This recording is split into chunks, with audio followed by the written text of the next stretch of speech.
Ang grupong ito ay ang mag-uulat sa panitikan ng Region 4. Ako nga pala si Ivy Rosie Sibalios, BEd 3 Section 2 at ang unang mag-uulat sa grupong ito. Ang tatalakayin namin ngayon ay ang panitikan ng Region 4. Ang Region 4 ay binubuo ng 5 lalawigan. Una, ang Cavite. Ikalawa, Laguna, Batangas, Rizal at ang panghuli ay ang Quezon. Una ay ang Cavite. Ang lupain nito ay may sukat na humigit kumulang sa 1,288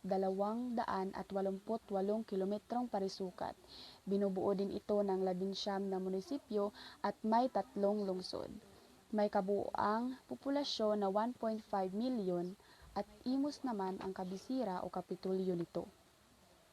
Ang 3 lungsod sa Cavite ay ang Cavite, Tagaytay at Trece Martires at pagsasaka din ang pangunahing hanapbuhay ng mga tao dito palibhasa.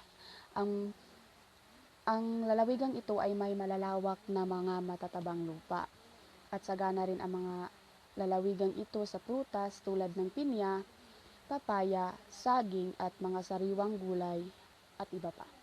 Kilala rin ang rehiyon na ito sa magagandang tanawin tulad ng Puerto Azul sa Tanarte, Picnic Grove sa Tagaytay, Covelandia Resorts, Palace in the Sky, Tagaytay Vesta Lodge at Taal Lake Bulkan. Ang ikalawa ay ang Laguna. Ang Laguna ay may sukat na humigit kumulang sa 1,760 kilometrong parisukat. Ito ay binubuo din ng 29 na bayan at isang lungsod at may populasyon ito na 779,971 or 799,971. Dito din nagmula ang pambansang bayani na si Dr. Jose Rizal. At ang mga pangunahing produkto sa Laguna ay ang mga wood carving, sambalilong, pandan, banig, uway, bagbakya, buko o niyog, tubo, sambalilong, buli at iba pa. Kilala rin ang Laguna sa may magagandang mga tanawin at matatagpuan dito tulad ng Bundok Makiling, Talo ng Pagsanhan, Devil's Cave sa Cavite, simbahan ng Cavite ng 1619, kauna-unahang simbahan sa lalawigang ito, at lawa ng Kaliraya sa mga bato, at higit sa lahat ang bahay na Rizal sa Calamba. Literatura ng Rehiyon 4. Kabilang nito ang salawikain, kasabihan at kawikaan ng Rizal. Ang bawat salawikaan, kasabihan at kawikaan ay pagbabadya ng mga aral sa buhay hango sa karanasan at pangyayari o balong kadluan ng kagandahang asal at mabuting kaugalian nang dapat pagkunan ng halimbawa ng mga kabataan. Ang halimbawa ng salawikain sa Rizal ay kapag maunay tamis, ang mahuli pait, ang may tiyaga at anuman ay magawa. Yan po ang halimbawa ng salawikain sa Rizal.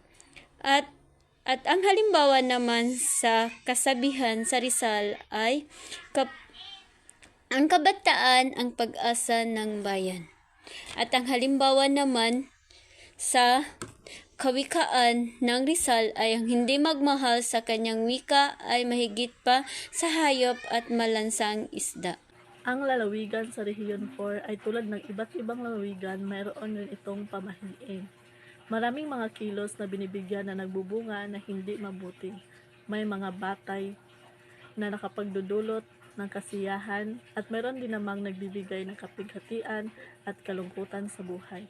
Ilang pamahiing ang pinapaniwalaan sa Laguna, katulad ng ang pagwalis at pagpalis kung gabi ay masama sapagkat ito ay nakakawala ng grasya. Sa tulang pasalaysay sa Rehiyon 4, ang ganitong uri ng tula ay nagsasaad ng pag-uulat ng mga bagay-bagay o pangyayari sa pamamagitan ng berso. So ilan sa mga halimbawa dito ang sumulat ay katulad ni Pedro Gatmaytan, ang unang sumulat ng Tulang Kasal. At ang pangalawa naman ay si Lope K. Santos, kilala bilang ama ng Baralira. At ito ay kilala rin siya bilang isang nobelista ng lipunang pampolitika. Mga kilalang manunulat sa Rehiyon 4. Jose P. Rizal na nagmula sa Laguna. Si Jose Rizal ay isang pinakamagaling na bayani at itinila bilang isa sa pambansang bayani ng Pilipinas. Siya ay makata, manunulat, at nobilista na ang pinakatanyag sa kanyang mga gawa ay ang Noli Me Tangere at El Filibusterismo. Ang Noli Me Tangere at El Filibusterismo ay nagbigay inspirasyon sa mga Pilipino upang makalaya sa mga Kastila. Tayo S. Bailen na nagmula sa Cavite. Si Tayo S. Bailen, siya ay makata ng taong 1962 hanggang 1964. Nagkamit din siya ng Republic Cultural Heritage Award for Literature ng 1963 at naging Palanca Awardee noong 1955. Kanyang mga akda ay Takip Silim, Lumang Lambat at Tinig ng mga Teenager. Claro M. Recto. Si Claro M. Recto ay nagmula sa Quezon. Isa siyang Pilipinong politiko na nakilala siya bilang sa kanyang pagiging makabansa. Ang kanyang akda ay Noong Bata Pa Ako. Kagaya ni Jose Rizal, si Claro M. Recto ay natamo ang pinakamataas na karangalan nang matapos niya ang kanyang degree Bachelor of Arts sa larangan ng literatura. Nakilala din siya bilang pinuno ng minorya ng Senado ng Pilipinas noong 1931 hanggang 1934. Lope K. Santos.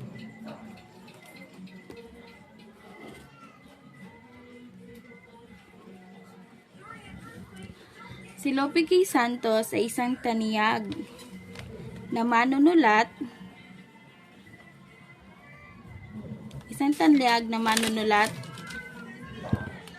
ng kanyang kapanahunan sa simula ng 1900.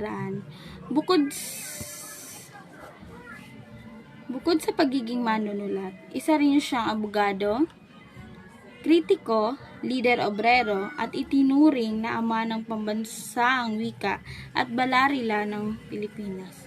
Ang kanyang akda ay Ako'y Si Bukid at Ang Kabayanihan. Ang susunod na manunulat, si Ildefonso Santos mula sa Rizal. Mga halimbawa nito sa Tabi ng Dagat, Ang Aking Matanda at Goryon. Si Alejandro G. Abadilla naman mula sa Cavite. Mga halimbawa nito, Ako Ang Daigdig at Sanaysay sa Tula. Si Buenaventura S. Medina Jr.